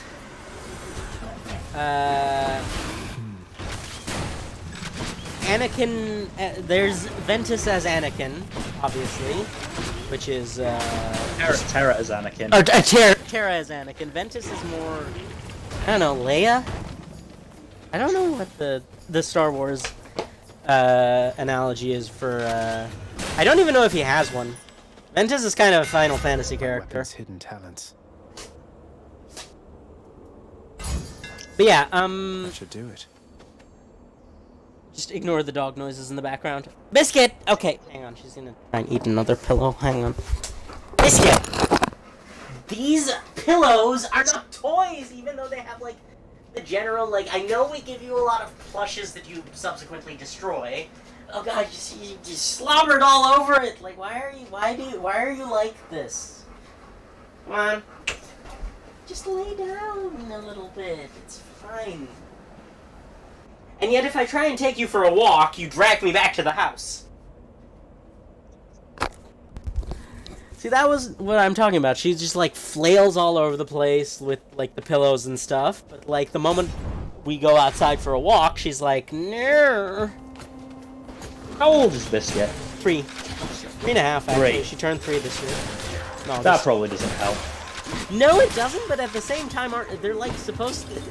Like, labs are supposed to calm down a little bit. Well, actually, no. Dogs in general are supposed to calm down a little bit by the time they're quote-unquote adults at age 3. But, like, I don't know about labs, though. I've heard that labs are one of those dog species that is a puppy until the day they die.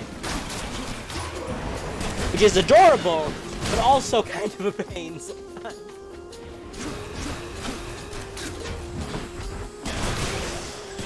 Have to reload first. What's So on yeah, offer? Labradors are supposed to be fairly settled and temperate by the time they're 18 months. Oh, well! Or around 2 years old. Sure, why not? Well, that didn't happen. I've heard that, and that just didn't happen in her case. She just, like, stayed a puppy. Like, her behavior has... Okay, her behavior has improved, right? But, like, it's not to the extent of she's, growing up to any extent. I'm empty. It's okay for her to, like, not necessarily grow up too much, but, like, a little bit. Okay, so, look, I can talk about my dog all day. Don't let me become that person. Useless.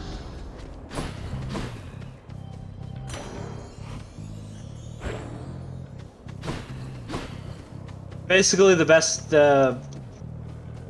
everythinglabradors.com is basically recommending exercise. Yeah, that's the thing, is that she's like, she doesn't want to do any sort of productive exercise. Olympus, I accept this message. I still say the person who manages to figure out a doggy treadmill will make massive bang. They exist, it's just that they kind of, like, are like the dogs. It's hard to get a dog on a treadmill. Well, the one who figures it out will, you know, make bank. That's true.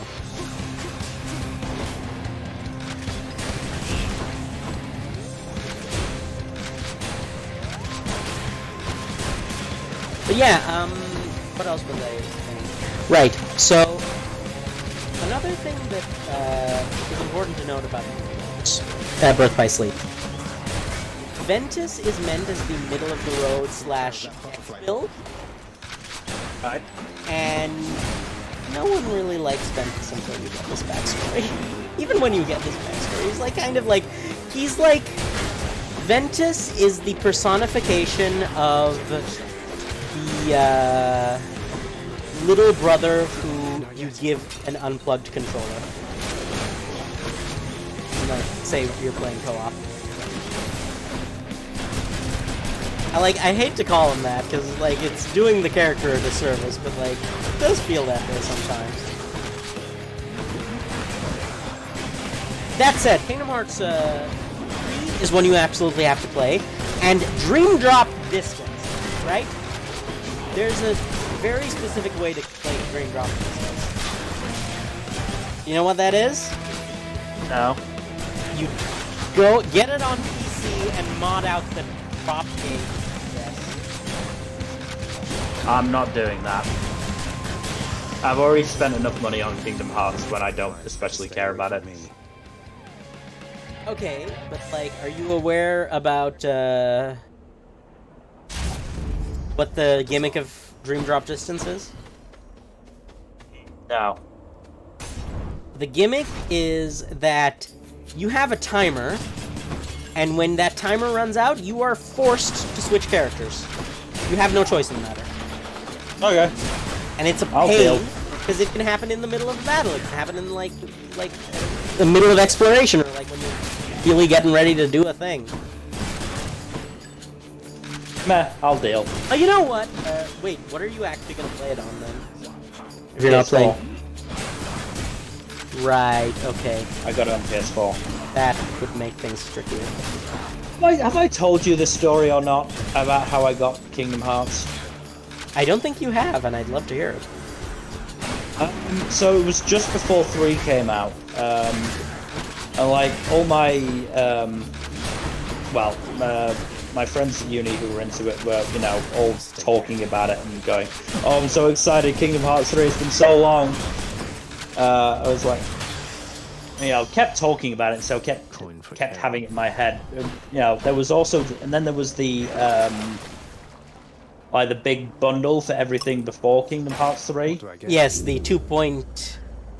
No, like, not even the 2.8 complete edition, because that was something different. Like the Kingdom Hearts Uber Ultra Deluxe. Like, there was this huge bundle that was like 1.5, 2.5, 2.8, and I think they threw 3 in there as well. It's a good deal. That's a lot of games and decent gameplay for.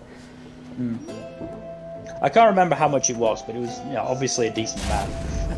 2 blessings are better than 1. I was like, no, I'm not going to buy it. I'm not that interested in Kingdom Hearts. If I want to go through it, I'll just watch TFS play it.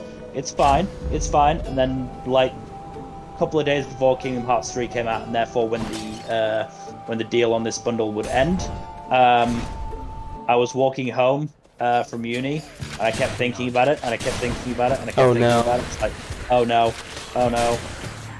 I kind of want to get it. Okay, here's the deal. I know I've got some feedback from an essay back today. If I do well in the essay, I'll get it as a reward to myself. And then I did well in the essay.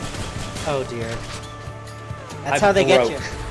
I broke like 2-3 days before the damn game came out.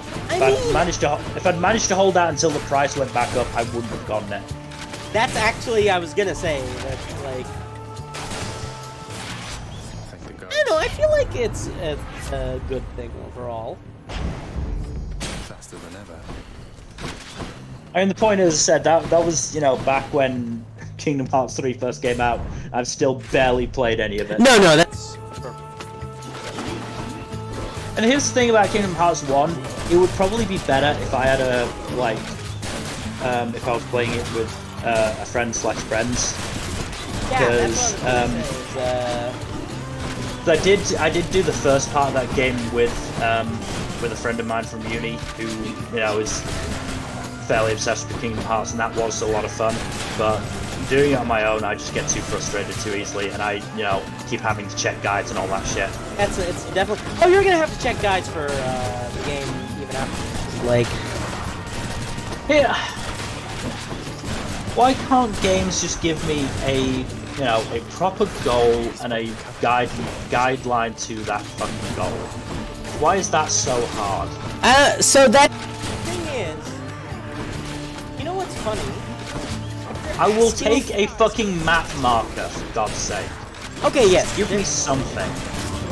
But what's funny is that that's actually, depending on the genre, never really existed. Like, I don't think JRPGs have ever really been like that. As much as you'd wish it was. I'm trying to remember. It's been a while since I've properly played. Well, certainly, they give you a goal. I walked around fucking Agrabah for so long trying to figure out what the fuck I was supposed to do. Because it doesn't give you any hints. Oh yeah, level design is not great in the earlier games. It gets better. It gets much more linear and like easy to understand in the later games. But yeah, that lack of a clear goal is another reason why I really don't like the Souls games. So the thing is, just what I kind of walked right into this when you began the Souls. I know. I brought it up for a reason. So the thing about the Souls-like genre strength is that that's like, it's kind of it's like an exploration game in part. Which I know I don't mind that. My issue is, and this is what I prefer in Neo. Neo was a collection of various levels, where there was a definitive, route from one side of it to the other. The Souls game and Bloodborne are just one giant world where you have to walk through, trying to figure out where the fuck the next boss is, or where the fuck the next bonfire is, or whatever. And all the while, you're at extreme risk of death and then losing everything you've worked for.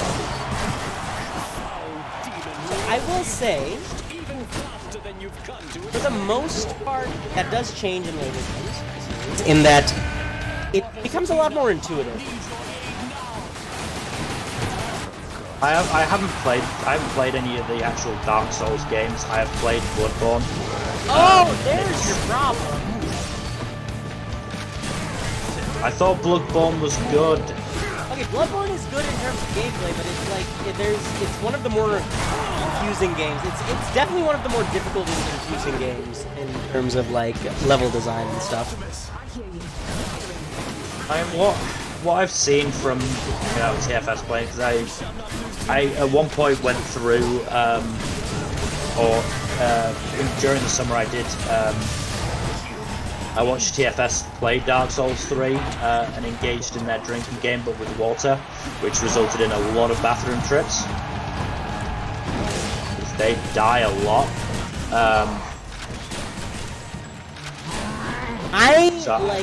You want me to be honest? It was kind of frustrating watching the post-Bloodborne streams of the Dark Souls stuff. Here's the thing, TFS for the most part aren't actually that good at games. No, it's not about that. That every single game Souls-like they played after Bloodborne was mostly spent complaining that it wasn't really like Bloodborne. Oh, that's fair. Which, you know, I understand, right? Like, yeah. I get it. They like Bloodborne. Yeah. Take the service exit, thanks. There's a reason they're a different game and a different franchise, because like they're like different. But yeah, I also just I don't know. Like, I so much prefer the gameplay of Neo. Like, I loved playing Neo. Worth it. Like, just going around and fighting stuff, because that was actually. Because the weapon choice was actually genuinely fun. I loved using the dual swords, and I loved using the Kasarigama. God, I loved using the Kasarigama. It was so fun. So here's another thing. Neo is very much closer to a spectacle fighter than the Souls games are, because it's much more action based. Then yeah, I really just am not a fan of the Souls-like genre then. Well, there's I mean, I've got Sekiro. I haven't given it a try yet. Okay, so I will say this. Sekiro is really it's the least Souls-like of the Souls games. Okay. So you might like Sekiro. I'll give it a try at some point. I mean, I bought it again to see if I could use it in my dissertation, and I never ended up playing it. So I ended up just talking about Persona 5 instead. I mean, there's worse games to talk about instead. Because I basically just talked about Yusuke's whole deal, like in terms of Personas, because his are really focused on Japanese mythology. Yeah, Yusuke's kind of like the because his initial. Let me get my dissertation up actually, so I make sure that I know what I'm saying. Where is it? I'm very proud of my dissertation as well, by the way. I need to. You need to like send it to me sometime. I need to read it. Where is it? No, it's after that, wasn't it? So yeah, so his first persona is Goemon, which based on folk hero, yeah. Goemon. Here's the thing. I don't know. I couldn't find genuine sources about the actual Goemon, because there are only two primary sources that actually mention him. The first is a 1658 biography of Toyotomi Hideyoshi, which is only in Japanese. And it's also written in 1658. The second is in the footnotes of a book called Relación del Reino de Nippon, which is only in Spanish. Neither of those languages I speak to a good standard. So it's very hard to actually get a source about him.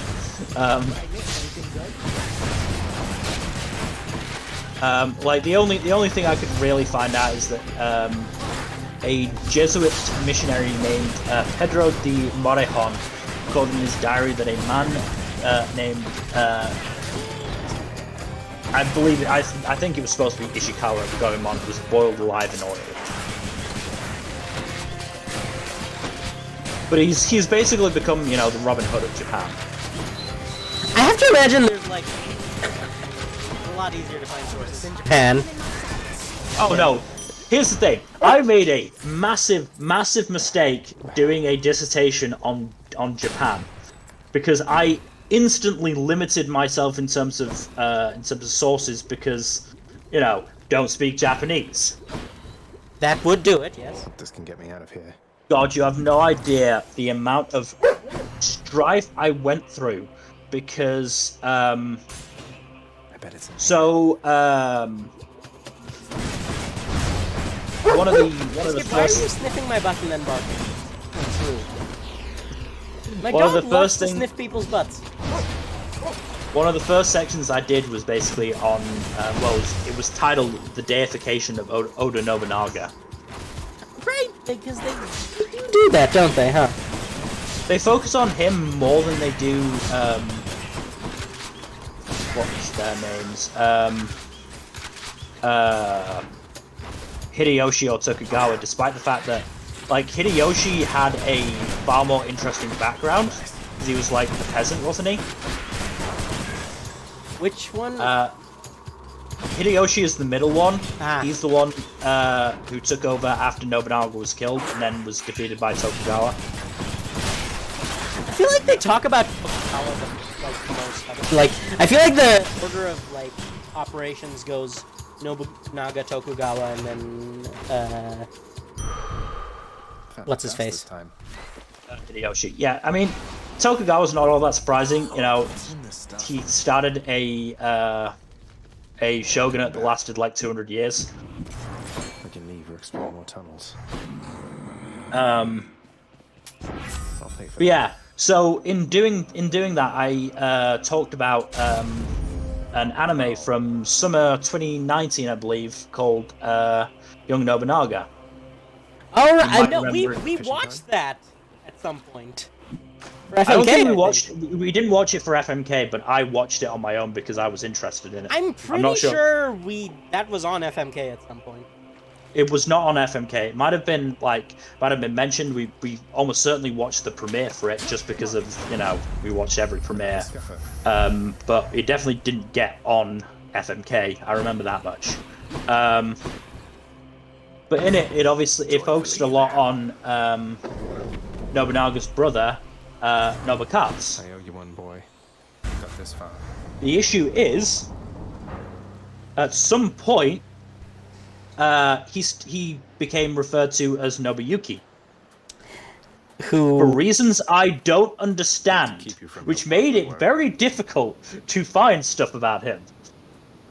I see it's time again that we begin our It was bloody very, business here. very frustrating. You have no idea how long I took trying to figure out what the fuck happened so that he was renamed. I can't. Like, and eventually I just said I ended up putting in the footnotes. The brother in question appears to now be known as Nobuyuki, a strange change and one that cannot be pinpointed with my current resources. However, as young Nobunaga refers to him as Nobukatsu, I will as well to reduce confusion. God, I fucking got so confused with that. It's still kind of sick like that as your dissertation, though. No, it's ridiculous that I was allowed to do that, and I love it. And I was actually like shouted out in a Zoom call after dissertations were in by my supervisor as somebody who managed to make a fucking dissertation based around where I could just do research on my own interests. I mean, that's the dream. Yeah, because that's literally the thing. Like, my research, like my primary sources was Young Nobunaga, Drifters. I remember Golden... Drifters. Did that ever like get a resolution of some sort? No. The issue is it's coming out very slowly. I'm empty. The source material? Yeah. So I'm not Is sure. that a if there's manga or a actually light any- novel? Manga. It's about the same. That's even same worse, honestly. By the same author as Helsing. Oh! We're not Oh, wow, finished. that's a bit of a departure. Yeah. So Drifters, Golden Kamui. Oh, Golden Kamui. Oh, you One gay Piece. disaster. I'll take care of this. One Piece, which was great. Love talking about One Piece. You can't get us to shut up about One Piece. I'm still convinced that my theory is correct and that, like, the Grand Kingdom pulled a didgeridoos with me. We'll see. I have to admit, it's plausible. Oh no, it is. It definitely is. Spirited Away and Sarazan Mai. Oh, right. Oh. Speaking of gay disasters, I had a lot of fun talking about Sarazan Mai. I had to talk about the Shirikodama being a small ball at the anus's entrance. I was able to. Is the I was able Shirikodama to just your fucking. prostate? Possibly, yes. I was able to actually include a picture I took in my dissertation. Oh no! So I took a picture of the golden Kappa statue in Asakusa. You know, the one that they broke and released Kepi from. Yes, yes. I took a picture of it and took a picture of had my friend take a picture of me doing the Sarazan Mai pose, which looked awful because I'm not an anime character and I'm very bad balance. Look, we all wish we were anime characters, but we're not. Then I talked about, as I said, Neo and Persona 5. And then probably the worst part of it, I was a bit kind of dumb and went through every year of anime from 1961 to 2019, counting how many anime aired that year. Biscuit, one moment, please. It's Biscuit's dinner time is coming up, and she gets a little antsy. Like I said, she loves to eat. So yeah, I think it's about time for us to, like, call it a day as well, isn't it? Yeah, we've been going about 2 hours. Oh yeah, we've been going for more than 2 hours. I was worried we'd gone short, but yeah. So thank you everyone for joining us. Thank you, Mill. Thank you, Biscuit. Yes. Yeah. What a rousing. Thank you. Really, thank you for your rousing departure speech. Okay, I'll give you cuddles now. Mill. Join me on Thursday when I play Rugby 08. I'm going to be starting the career on that. That's going to be fun. Saturday is the fall mid-season check-in. Sunday is not D&D as far as I can remember. We should do something then. Just like we can do something. I can play Rugby 08 again. I don't know. We'll see. I'm very happy to play Rugby 08 as much as I can get away with. And then next Tuesday... well, probably be the two of us. No idea what we'll actually be playing. It's probably gonna be Control. Today I didn't play Control because I'm not feeling too well. And, like, Hades on, like, zero heat is kind of, just mindless button mashing for me. Because, like, I got the muscle memory for it. Yeah. But yeah, thank you everyone. And, as usual, we will see you next time. Have a good night. Bye-bye. Good night. Good night. Say good night, Biscuit. Bye-bye, everyone.